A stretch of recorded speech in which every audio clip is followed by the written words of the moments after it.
An NC State team that could have looked beyond Boston College. After all, they had a 7-10 record. They were 2-1 though in the ACC, and they did not look beyond Boston College on this Thursday night because they took care of business midway through the first half. And I think maybe that loss against Georgia Tech beneficial in that a little bit of a wake-up call defensively for this team. They were outstanding against Wake, and I think they carried that over into this game, especially covering out in the three-point shooters for Boston College. They played to their strengths, though, offensively as they dominated the paint 44-30. Yeah, it was really a great performance inside, plus 16 on the glass, 14 offensive rebounds.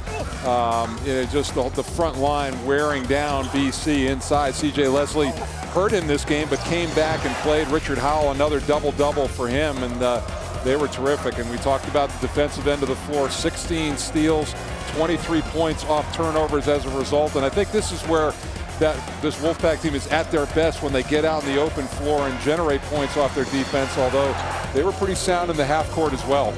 He certainly did. Lorenzo Brown with 11 assists in this game for the Wolfpack, who now move to 14-5, and Mike Gmeski had a chance to talk with Wolfpack coach Mark Godfrey. Thanks, Steve. Martin. Mark, we talked before the game, a little bit similar to the Georgia Tech situation with their three-point shooting. Are you happy with the defense that your team played? I am. I thought, they're going to make some, because that's what they do, and they move the ball really well. But we did a nice job, I thought, of putting pressure on the passer. Whoever had the ball, that was a key for us. And we got a lot of deflections, a lot of steals, and I think we disrupted some of their timing. But they're getting better. This is a team that's dangerous because of the way they shoot the ball.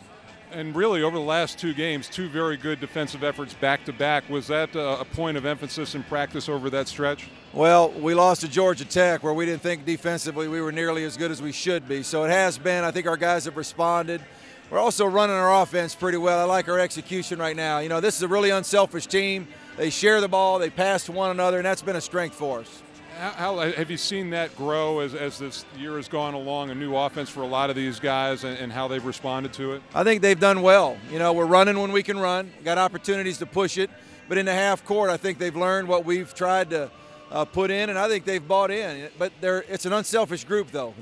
They want to pass it, and they do a good job with that. Okay, lastly, I'm going to let you have about 10 seconds to enjoy this win. You look at your schedule coming up, 5 of the next 7 on the road. Is this going to be a litmus test of where your team is? Well, it's a tough stretch, but you just got to grind them out, and our guys have to do that, and we're going to learn a lot here in the next few weeks. Terrific win tonight. I'll let you enjoy it a little bit more. Thanks, Mark. Steve, back to you. All right, thank you very much, Mike. The score was tied at 21, and then a 24-7 explosion by the Wolfpack led to a 76-62 win Thursday against Boston College.